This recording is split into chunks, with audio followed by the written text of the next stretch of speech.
hit all the right buttons here. Is that right? I hit everything? Good. Okay, great. Well, thanks, Rand, for the introduction, and I also want to thank Milken for having us here. What an amazing facility this is. So pretty awesome. So thank you for that. I'm going to walk through and just tell you our story. So, we are, I'll give you a little background in a second, but just to, get shape your thoughts. We are a B2B type company, but we're now jumping the value chain, if you will, in this initiative.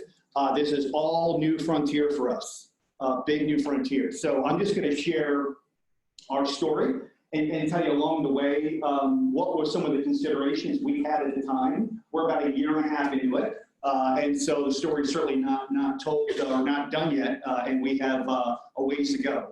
But that's the point here around what we call purpose-driven partnerships. And there's a lot of particular lessons learned for me through all this. So just a quick background on me. I'm originally from Philadelphia, so proud of that area and the Eagles and everything else we got going on there. I unfortunately live with someone from Boston, and I've had to put up with the Pats and everything else like that. So. And unfortunately, my kids now have gotten on the dark side, which is I have not done my fatherly work. I went to Lehigh, so I'm a chemical engineer. Maybe like a lot of us in the room, we're not traditionally trained marketers. This is why I asked that question around always looking for good tools to talk and teach about marketing. I've since studied quite a bit in practice, but my training is in chemical engineering. I can tell you, leaving Lehigh, I basically had two kind of roles. I could have been a seller, or I could have been a process engineer, I think, working for Rexham, I think it was in the Carolina area. The world is a safer place with me not going into chemical engineering and designing chemical plants. Bullpaw would have happened many times. I can tell you that if that happened. So I went to sales, which I think was safer for all of us in the room. So I went to Occidental Chemical, and I spent 4 or 5 years there. So I originally went down to Dallas. They actually had, IBM used to be known for having a very good sales training program. And Oxy, not even knowing it, had a year where they just trained a sales person. Can you imagine that? I'm not sure if companies in this room still do that. We unfortunately do not. I wish we did. But we hire a cohort of college graduates, or they did at the time. And for 1 year, you just train for a year. You learn about the products. You learn about how to drive a car. You learn about how to deliver a value. You learn about how to eat. They actually taught us how to eat. They had someone come in, and here's the silverware, here's the glasses, and it was just an amazing program. So I was very fortunate, again, kind of a kid from the Philly area, barely making it through Kennedy at Lehigh, was a scrapper. That was a good program for me. And then I went to Boston as well, doing a sales job. And that was basically a direct sales job. And then along the way, after several years, I did an evening MBA program, which was a lot of fun for me. And a lot of good debates on the case studies that we had with Bob. Then I went to work for GE, and I did GE for about 10 years. And I moved out to San Fran, another sales job. This is indirect selling, essentially. I then moved up got a promotion, if you will. So I lost my company car. My salary went down, essentially, but I got a promotion and became a marketing person from sales, if we remember that fun transition. And worked in vertical marketing at the time, and then global product management, global services, and then essentially became sort of like a GE consultant, essentially sharing how GE does things with external companies. That was essentially, which was a great learning job, and a lot of Lean Six Sigma if you're working here at that time. It's a little bit of a different place. They have a comeback story. I think right now we're all cheering for GE, at least the alumni, in terms of what they're up to. And now I work for Xylem. Very proud to work for this company that I'm going to talk a lot about today. I live up in Connecticut outside of Brookfield. Again, my home is in Philly. I live in Brookfield, Connecticut. I work out of Rye Work, so I got about an hour or so each day. And so my role, I lead marketing for the company, so I'm CMO for the company. My boss is the CEO, and we actually have earnings and a lot of fun things happening today, so I'm sure it's quite busy back at the ranch. I do a lot of great work and very fortunate, proud, humbled to lead Watermark. I'll talk a little bit about that. It's our philanthropic and I would say stakeholder, employee partner stakeholder engagement program. It's very important to not only us, it's super important to the boss, and it's an all-in thing. Last year we've got about 17,000 employees. Every employee should get out and volunteer. It's always a water-related event that we run.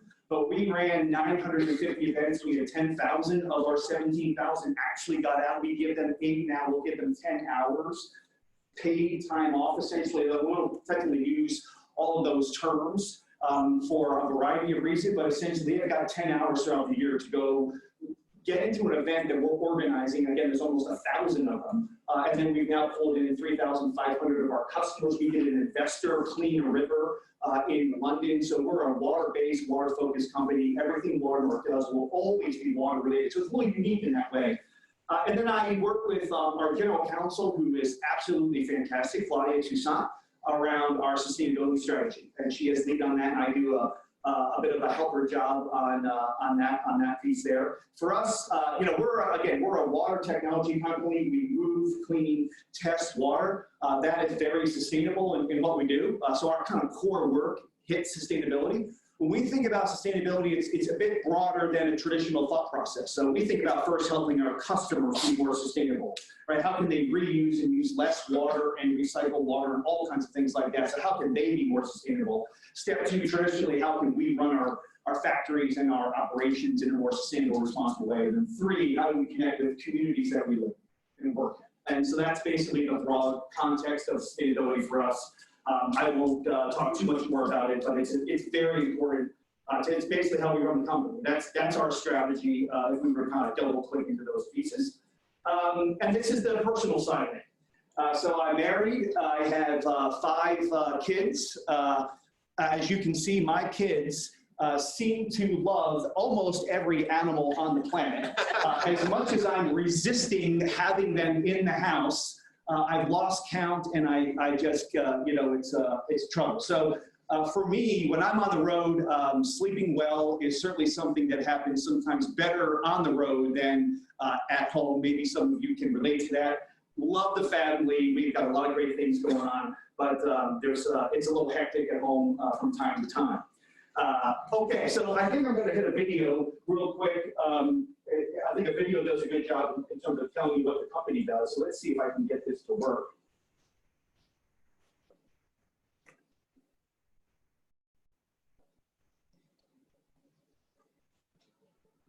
Water.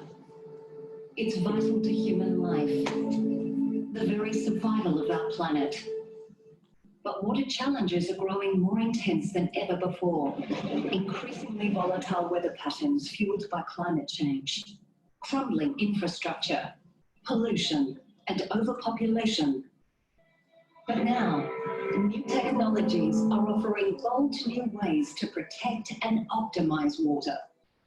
We have the opportunity of a lifetime to help the world become water secure, and Xylem is leading the way.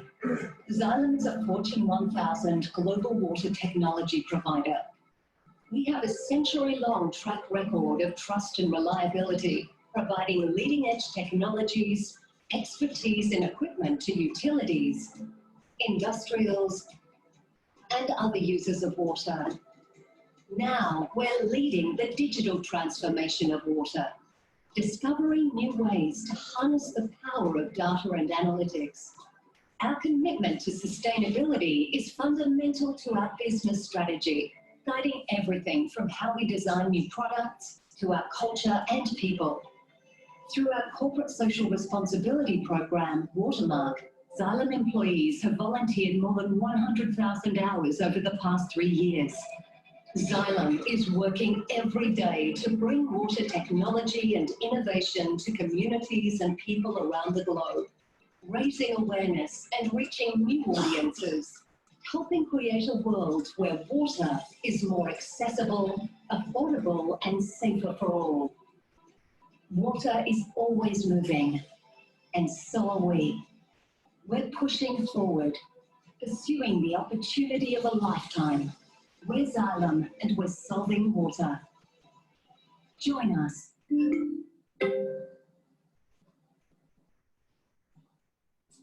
Okay, that works. So that's the company. I'll just hit some high points on it. Purpose, economic and social value. So what Xylem solves water, we leverage a number of different technologies. We're like the second largest, perhaps, pump company in the world. So you get a sense on we're moving a lot of water. We make a lot of big smart pumps. We've got a big treatment business and analytics business. So then you saw some of the things that we actually sell, who we sell to, which are basically 50% of our customers are utilities. But by the very nature of what we do, both we believe in creating economic value. So versus the next best alternative, typically on energy efficiency or some economic value prop, how do you create economic value for your customer? How can they run their operations in a better way? So we're constantly thinking about economic value. The intangibles are really important. We think about the economic value that we create for customers. By the very nature of cleaning water or cleaning wastewater or reusing wastewater and not having it irresponsibly hit some receiving bodies of water, you're raising the standard of living in any community by doing that. That's a lot of social value creation. There's a direct linkage between clean water and getting ahead, if you will, in life. And so that's the core business. That's what we do. That's what the company is centered on. But then we double click on social value with our watermark piece that I talked a little bit about as well. I won't get just with time. I just want to keep moving. Certainly glad to talk about any of these pieces that I might have hit on, but moved off of as well, because I want to get to the new work we're doing. You saw this in the video. So essentially, we take a lot of water from any receiving body. We essentially pump it into treatment plants, water treatment plants. There we pump it, we treat it, we test it, we make sure it's good. We then pump it to receiving, on top of the chart, different uses, industrial, residential, commercial. In this building, we're probably moving the water. There's 4 cycles of water in this building, so we're moving water in, boostering it. There's an AC loop, HVAC loop typically. There's a fire loop in here, I'm sure, that's separated from everything else, and then there's wastewater that comes out. So we're involved in all of those water movements and testing of that system. What's great is anywhere there's people, eventually there's wastewater. That's a good thing.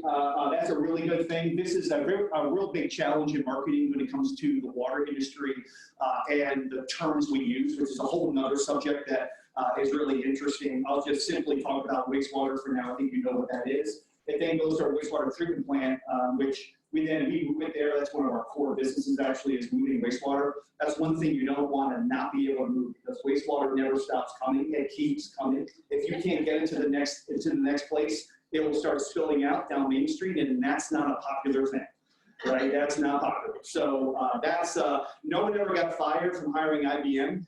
We sort of had that same tagline: no one ever got fired from hiring a flight pump to go do that work, because that is the best. That's the best that you can get. So that's a safe bet. At that treatment plant, again, we have different technologies that treat water. Almost to a degree, you can reuse it for drinking purposes, which is direct flowable reuse, which is a good thing. We should be doing more of that. But it's also an emotional thing at the same time. That's where marketing comes in. And then we'll push the water to some receiving body. So we play the entire water cycle from a technology point of view. So we're global, so we're in the Ganges, big work going on in the Ganges now to clean up the Ganges. So we're treating and testing the Ganges River in real time. We're moving water at the top of some of the biggest buildings in the world. That's a big booster system. I can tell you, when you're pushing it to the top of Burj Khalifa, you need some serious juice to get the water up there. We're helping on big infrastructure projects, this being one.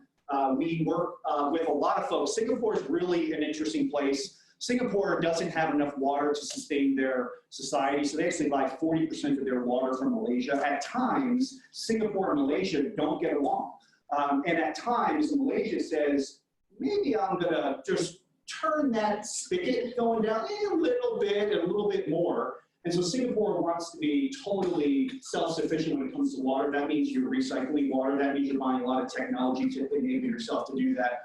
And it's more about marketing and education than it is about technology. Technology, as we heard earlier, is not the challenge. The challenge here is messaging, education, connecting with communities, which will lead us into where we're going. And then we do a lot of work on resilience and in a lot of big cities around the world.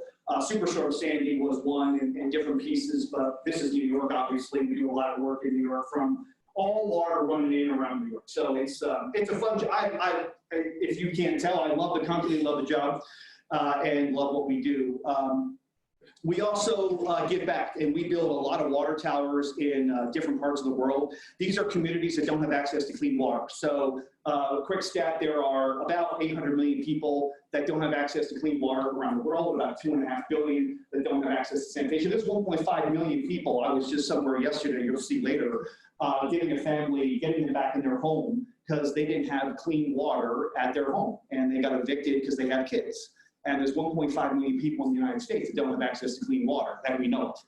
And so it's not just a developing country, some problem halfway around the world. It's actually happening in a lot of different spots as well. So, but we do a lot of good work on that piece. And then global disaster response is something we just actually launched. So we had our CEO about 2 years ago, I guess it was, or a year and a half.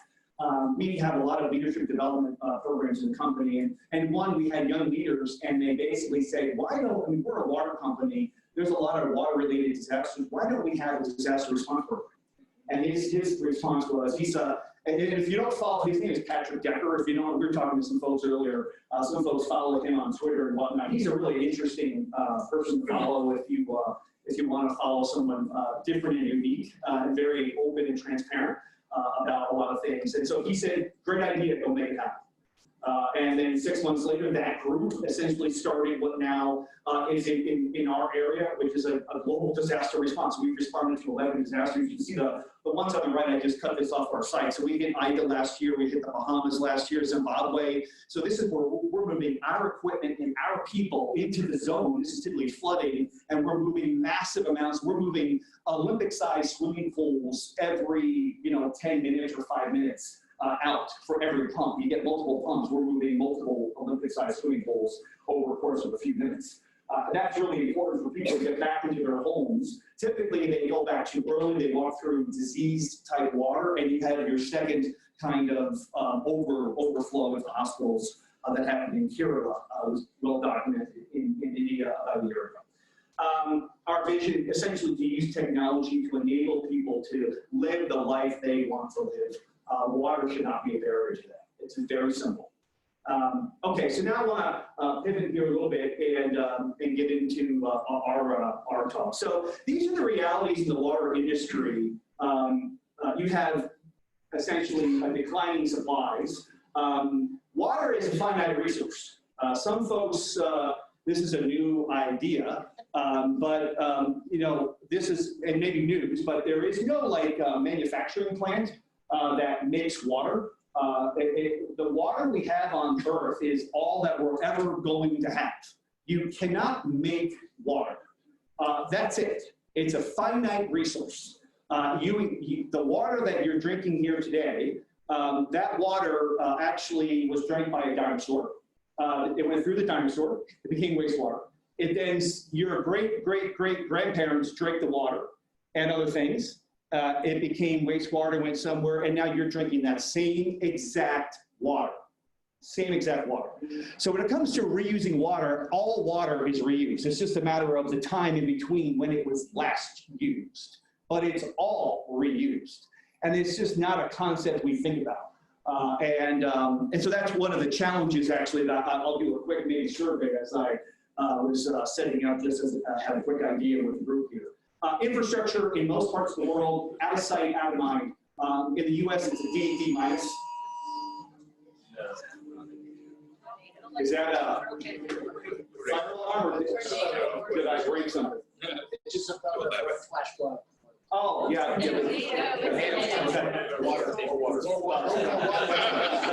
The water guy must be talking, right? I mean, I didn't actually plan that to make water more top of mind for everyone this morning. Let me ask, is this shelter? And is this a shelter? There's no lights. Okay, so we're okay. I've got flood in my watch here. No, it's a tornado. It's a tornado, see, now I'm behind. If the blue light flashes, we'll have to go into the. Tornado. Oh, sorry, everyone. If the blue light flashes, then we'll have to go into the forum where those tables are set up in the middle there, because this is an external wall here. So just follow the Milliken Associates and you'll be safe. Okay. Everyone who works for Milliken, please raise your hand right now. Following that. You are very popular. Okay, we know where you're at. Okay, perfect. Great. Okay, aging infrastructure, big problem in the water industry. Water is the best solvent. If you're any chemists out there, water is a fantastic solvent. That's why we use it for what we do. That is also a problem when it comes to pollution. And then climate change is real. Another, just if you don't believe, believe. Oh, is that the blue? Okay. Right out here. Severe weather alert.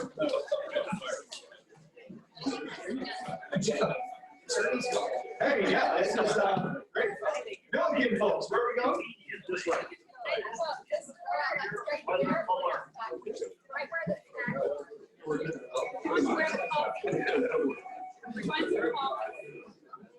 Take shelter immediately. Yeah, that's kind of. Weather alert. Yeah. Take shelter immediately. Sorry, Mark, and I was told that all the companies try to stay 3:30, or would you try to get in early or something? Please take shelter immediately. This is a severe weather alert. Fire justice. Please take shelter immediately. This is a severe weather alert. Right there, yeah.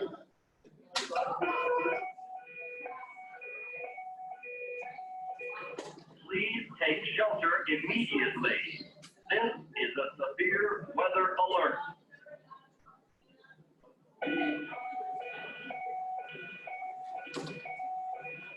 Please take shelter immediately. This is a severe weather alert.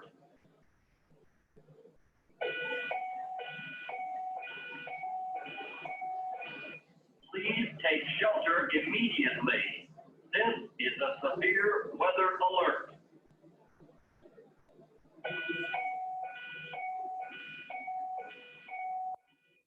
Please take shelter immediately.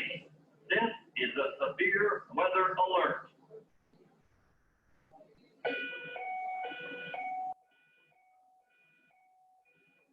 Please take shelter immediately. This is a severe weather alert.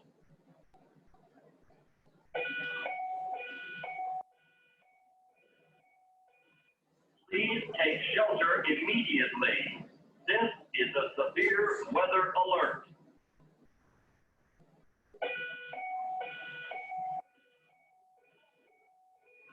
Please take shelter immediately. This is a severe weather alert.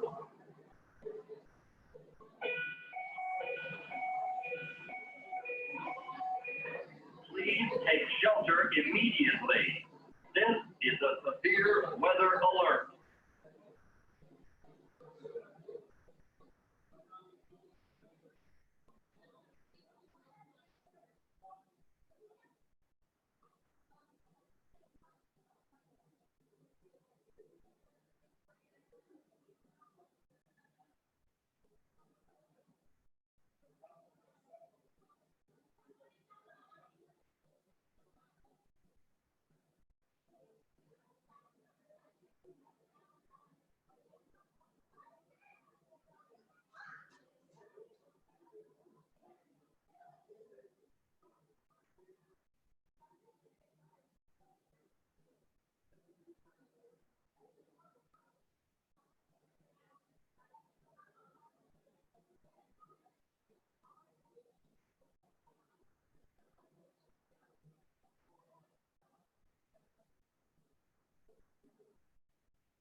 Attention all Milliken associates, please continue to shelter in place.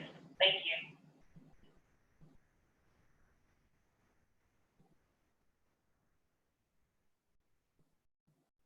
All Milliken associates, please continue to shelter in place.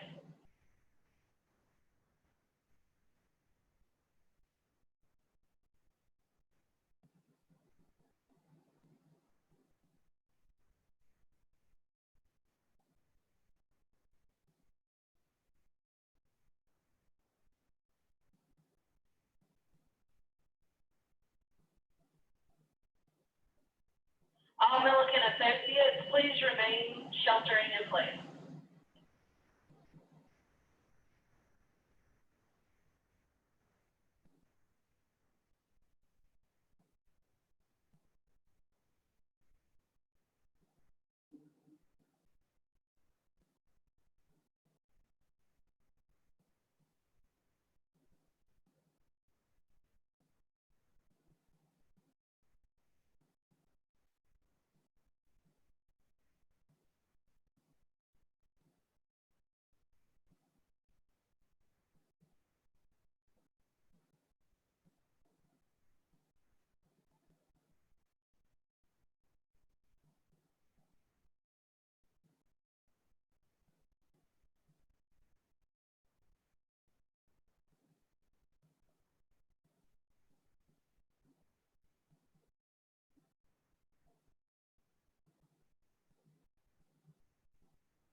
Take out the water intrusion there.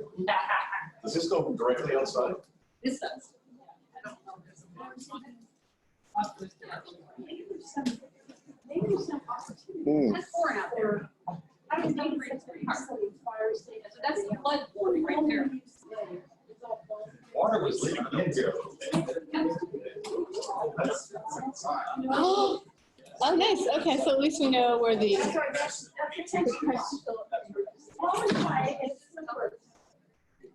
Well, that's I always look at my coach, get out there, right?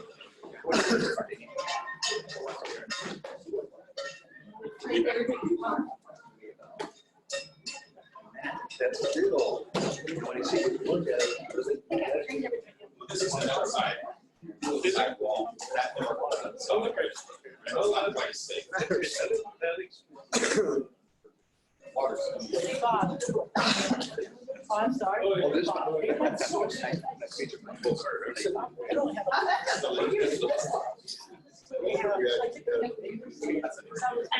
note that I would say, still under a tornado warning and watch, please remain shelter in place.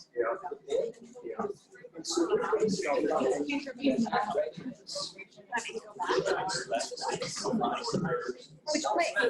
Exactly, all of those here, sheltering in place. Yeah. Yeah. And I mean, the little kids are like. Hey guys, we still need to remain in shelter. Oh, yeah, put the lights on. Yeah. Okay. They said we are not here, even though the lights are flashing. And they won't start again.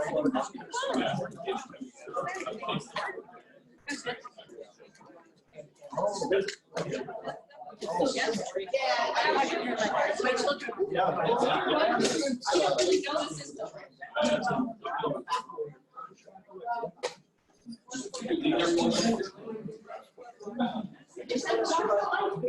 Watch the light, but that's not enough.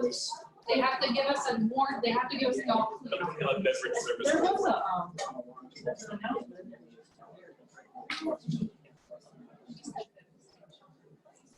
Yeah, that hurts us. We take it. Hey, here's the scenario we all recognize. So my No, we're okay. back and forth to Richmond, before my flight, so In other words. I can't imagine that those won't be pushed, impacted. Things that are. Crazy.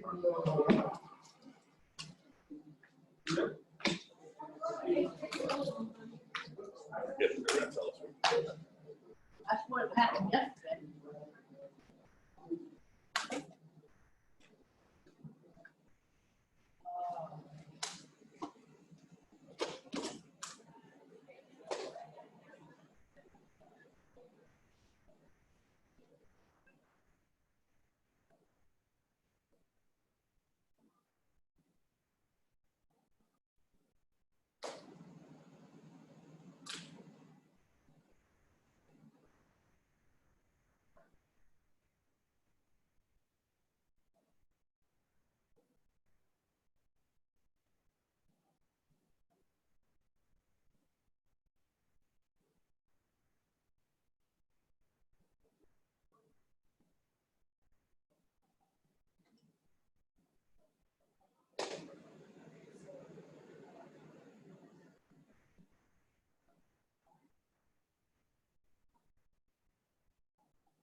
Microphone 3 can just have. Oh,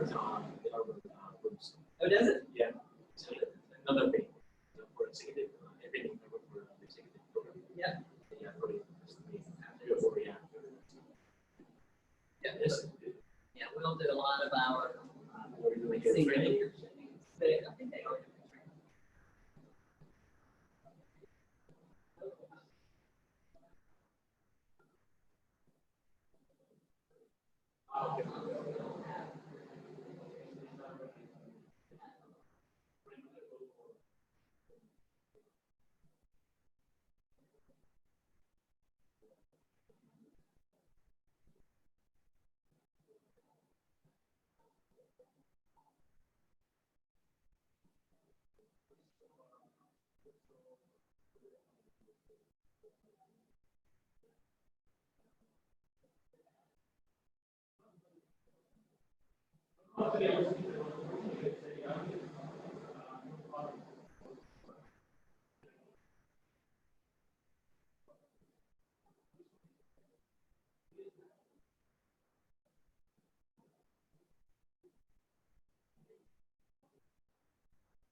Folks are all okay. Milliken Associates, we are now clear. You may return to your workstation.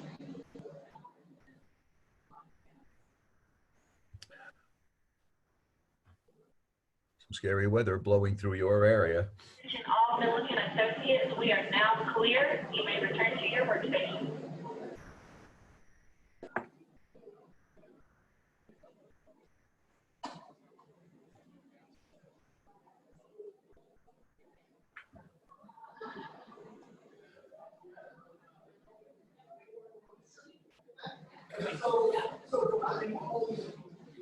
You ever had some weather?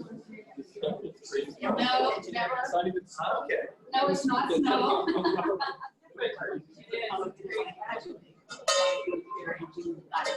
Whatever you want. Oh, yeah. Obviously, talk about getting a customer to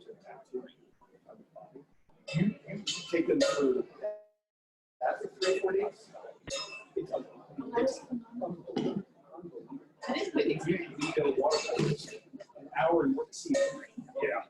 And it's just, you got your shares of fixed people and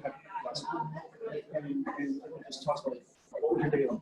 Just whoever wants to talk and the emotional stories. The kids they see, and there's nothing there. There's nothing. It's not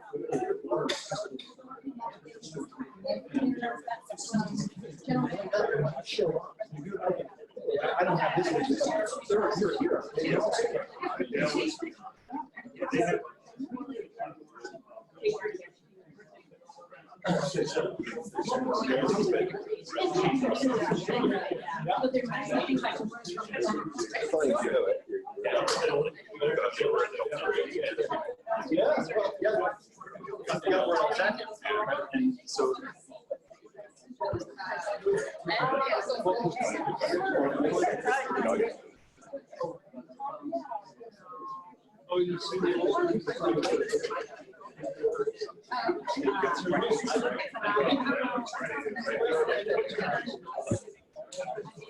Hope all of you guys are safe. I really do. It's scary from the radar point of view. Let's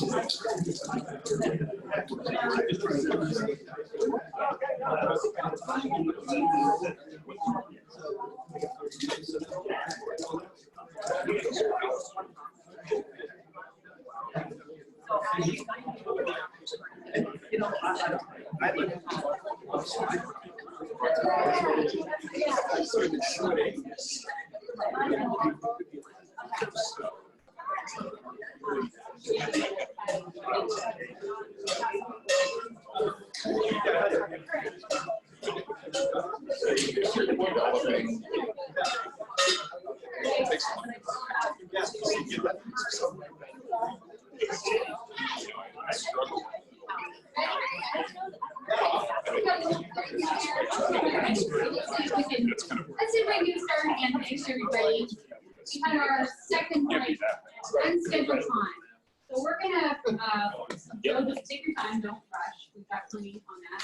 We're gonna finish up Joe's talk. The coffee ran out while we were out there. So after Joe's finished, you're gonna have 10 minutes for a fluid adjustment break. Grab a coffee or whatever. You know, that car was also closed off. And then we will start back up again with Sandy and her talk right before lunch. So you'll probably need another half an hour, right? Okay, so we'll be finishing up here about 20 till noon, and then at 10 till noon, we'll start Sandy's talk, and then I'll go a little bit later than I expected, but no rushes because we've got plenty of time in the back. All right? Pretty good? Hey, I'm Joe. Sorry for the interruption. Yeah, hey, no, wanted to protect my conversations. So let's, okay, we're official again. I don't need to hit anything over here, do I? Okay, great. Okay. And thanks for having some great discussions in the break, which was really good with a lot of folks.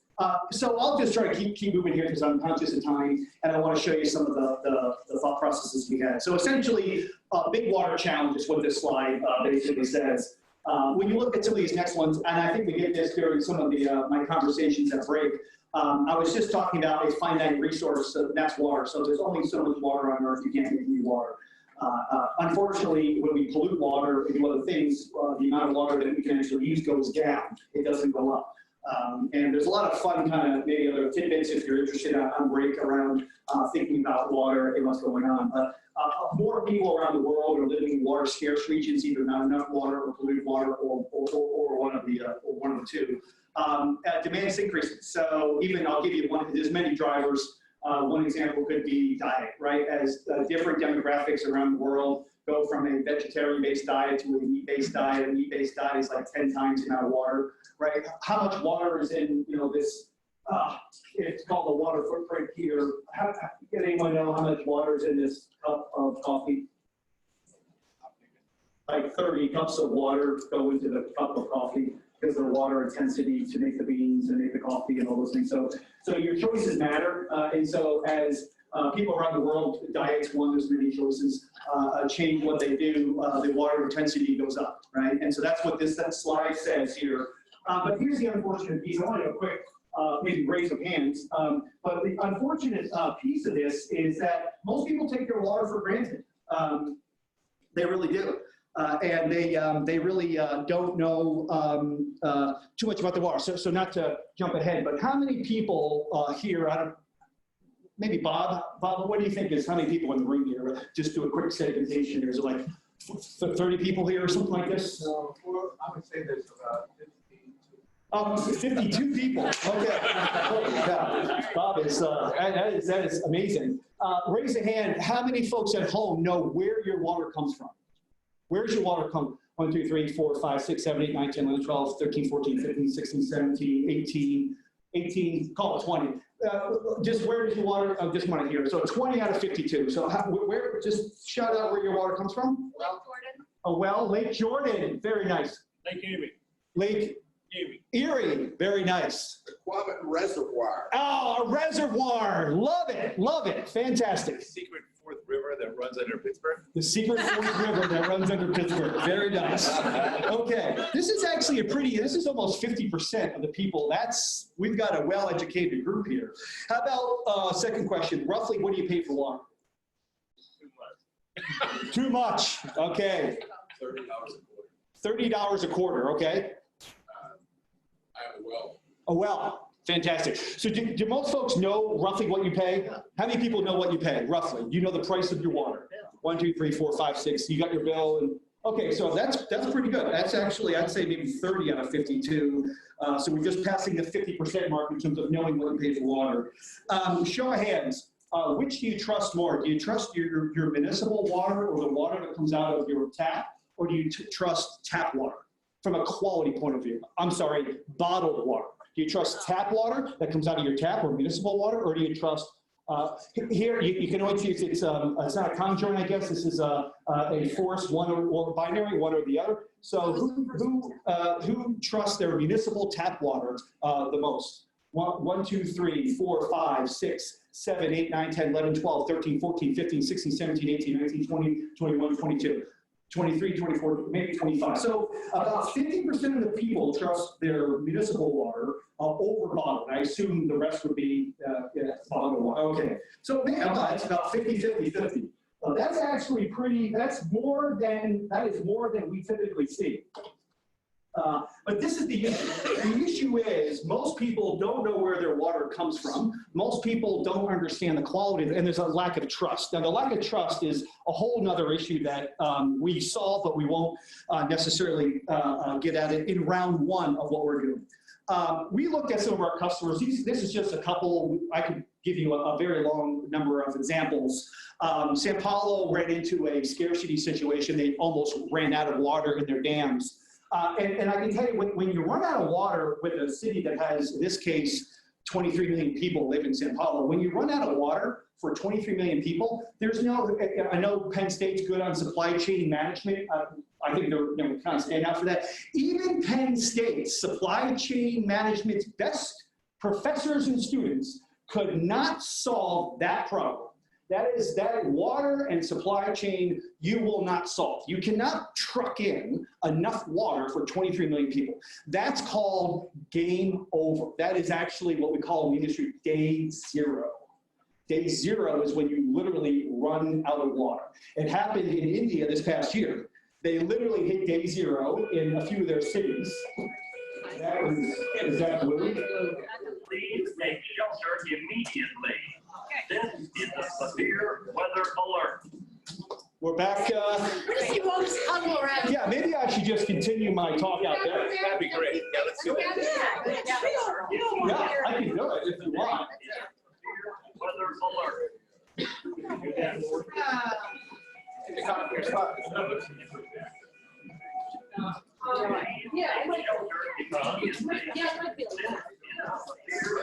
alert.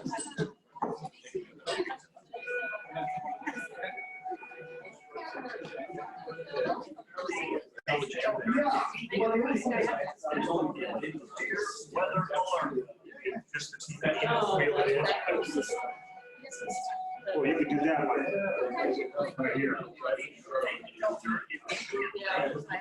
The rest of the slide. Yeah, but what you Oh, you mean.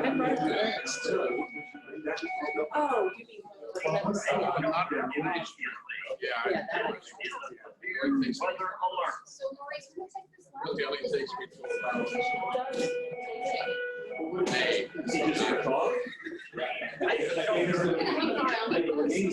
Halfway there already. Weather alert.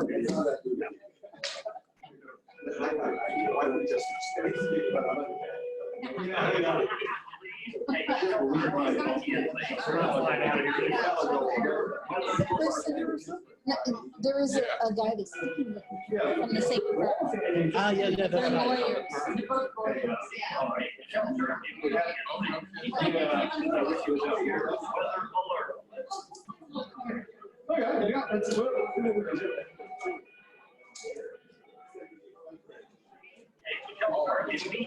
So the grab. That would come at home. Because, yeah, I just want to get home. Yeah, exactly.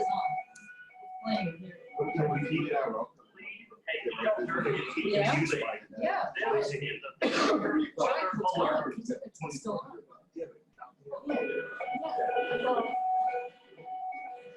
The speakers are in. Please take shelter immediately. This is a severe weather alert. Guys, I don't know if you can see this, but the weather radar really looks sinister near you. Immediately. This is a severe weather alert.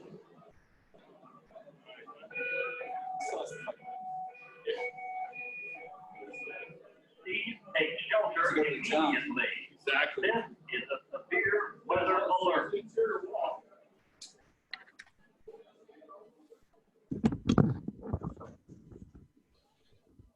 Use in the pocket.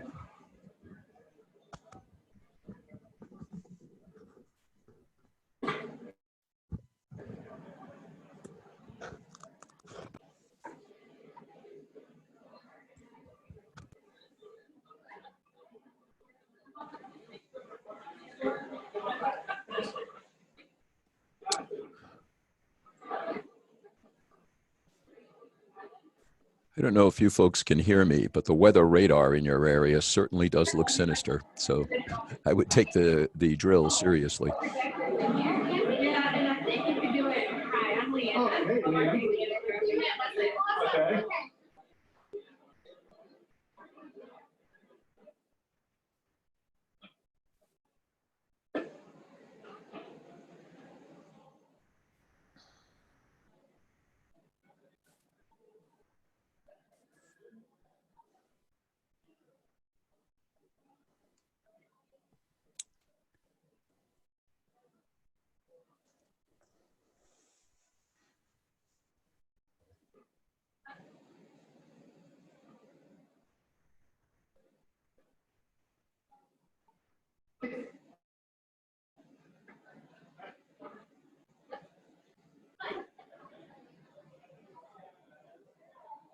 Yeah, exactly.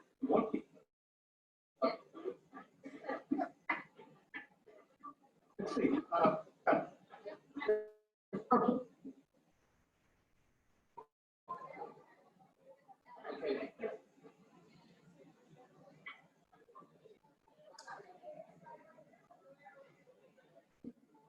I could do it.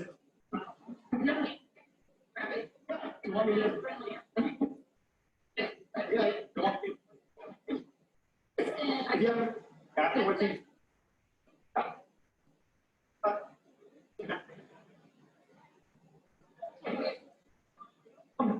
The hurricane, then.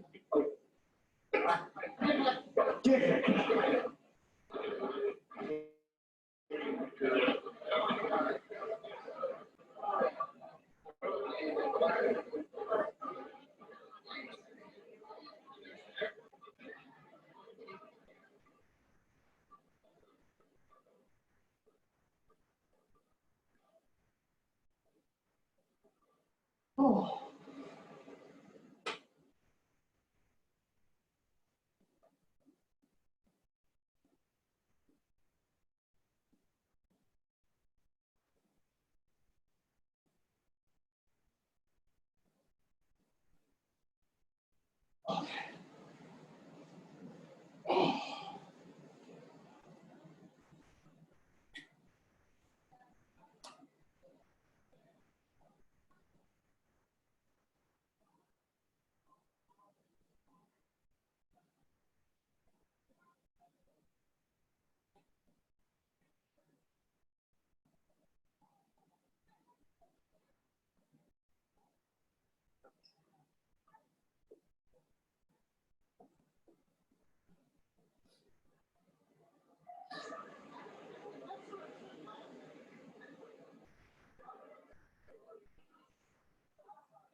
Okay.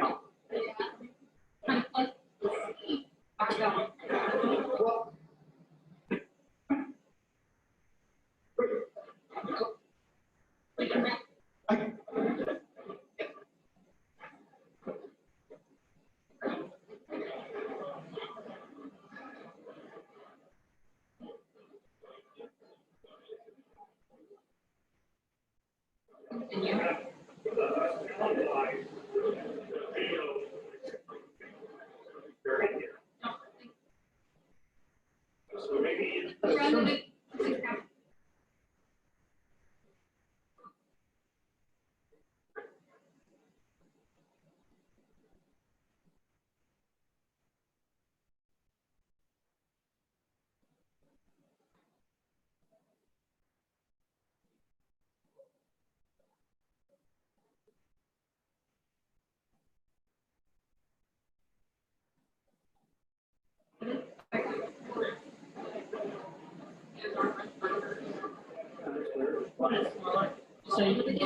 No, so there's a video, so like remember the video here, usually you have to get it.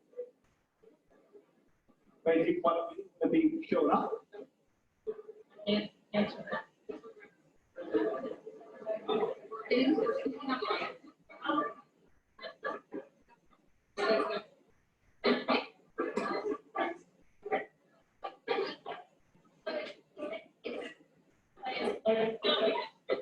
The video, yeah.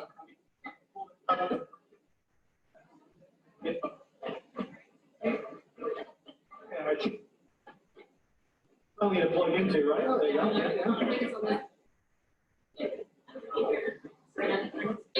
So you're ready. Okay, so let me just kill.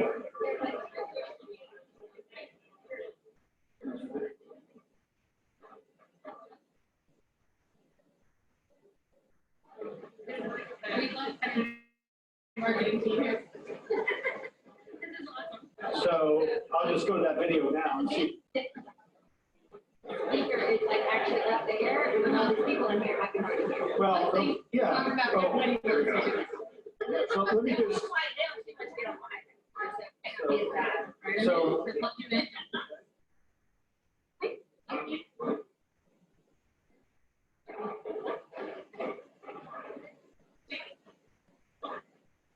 yeah, good. So let me just, yeah, I think this. Okay. Okay. Announcement and apologies to the people for that are not talking. We sent this one back. Okay. The chief credit officer, I don't know what.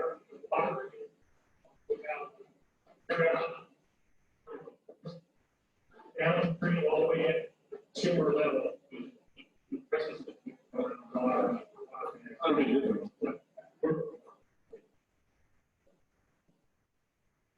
That's here, you'll be able to hear the video, so, thank you.